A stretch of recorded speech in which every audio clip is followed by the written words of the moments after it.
Hello and welcome back to my vlog. We're going to continue part 5 with Emerson's Law of Compensation. There's a movie going on in the other room. I don't have my own studio yet, so I've got to put up with that. So I hope I can be louder than the movie. Labor is watched over by the same pitiless laws. Cheapest, say the prudent, is the dearest labor. What we buy in a broom, a mat, a wagon, a knife, is some application of good sense to a common want. It is best to pay in your land a skillful gardener, or to buy good sense applied to gardening. In your sailor, good sense applied to navigation. In the house, good sense applied to cooking, sewing, serving. In your agent, good sense applied to accounts and affairs. So do you multiply your presence, or spread yourself throughout your estate.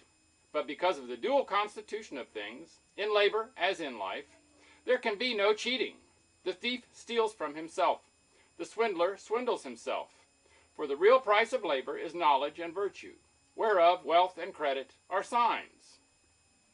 These signs, like paper money, may be counterfeited or stolen, but that which they represent, namely knowledge and virtue, cannot be counterfeited or stolen.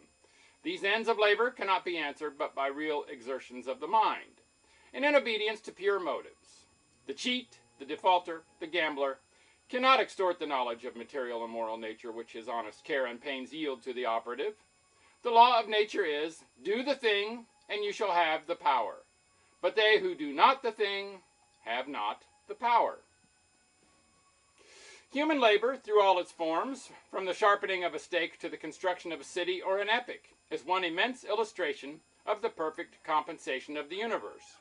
The absolute balance of give and take, the doctrine that everything has its price, and if that price is not paid, not that thing, but something else is obtained, and that it is impossible to get anything without its price, is not less sublime in the columns of a ledger than in the budgets of states, in the laws of light and darkness, in all the action and reaction of nature.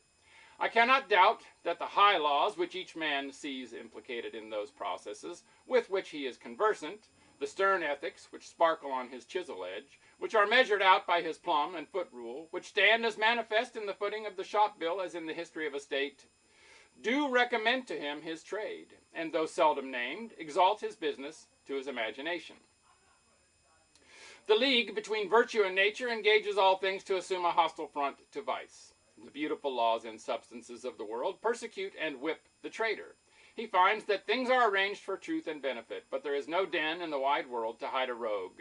Commit a crime, and the earth is made of glass. Commit a crime, and it seems as if a coat of snow fell on the ground, such as reveals in the woods the track of every partridge and fox and squirrel and mole. You cannot recall the spoken word, you cannot wipe out the foot track, you cannot draw up the ladder, so as to leave no inlet or clue. Some damning circumstance always transpires. The laws and substances of nature, water, snow, wind, gravitation, become penalties to the thief.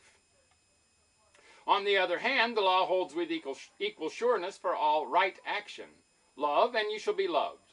All love is mathematically just, as much as the two sides of an algebraic equation. The good man has absolute good, which, like fire, turns everything to its own nature, so that you cannot do him any harm.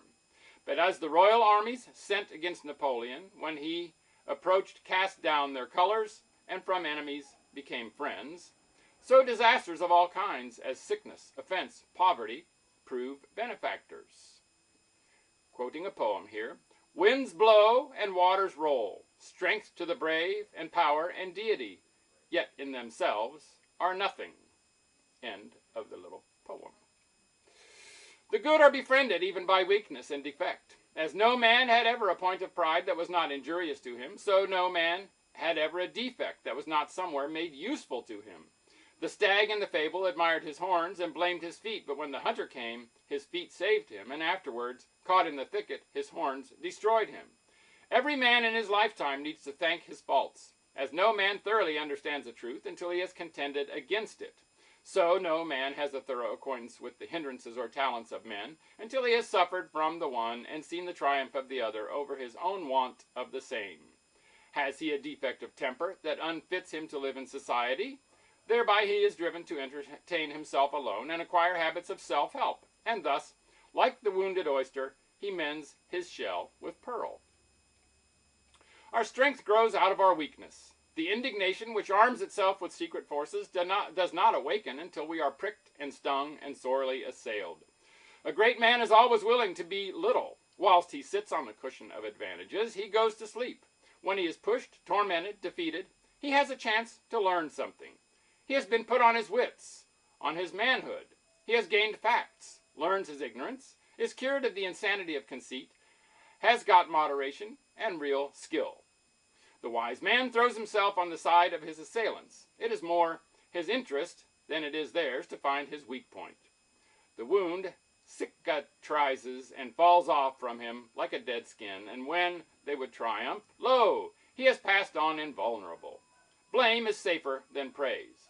I hate to be defended in a newspaper. As long as all that is said against me, I feel a certain assurance of success. But as soon as honeyed words of praise are spoken for me, I feel as one that lies unprotected before his enemies. In general, every evil to which we do not succumb is a benefactor.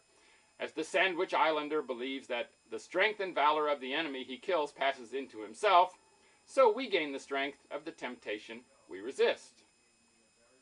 The same guards which protect us from disaster, defect, and enmity defend us, if we will, from selfishness and fraud.